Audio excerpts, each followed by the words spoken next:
Wait, did you hear that?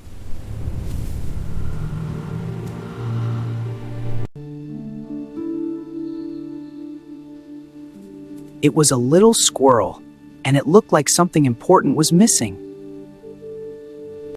Soon, others came to help too. No one wanted the squirrel to feel alone.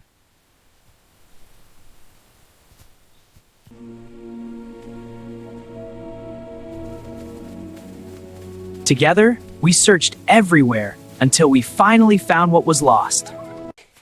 Sometimes, things feel less scary when friends help each other. Sometimes a small sound leads to new friends. If you enjoyed this story, tap subscribe like this, press like, and tell me your thoughts in the comments. I will see you in the next adventure.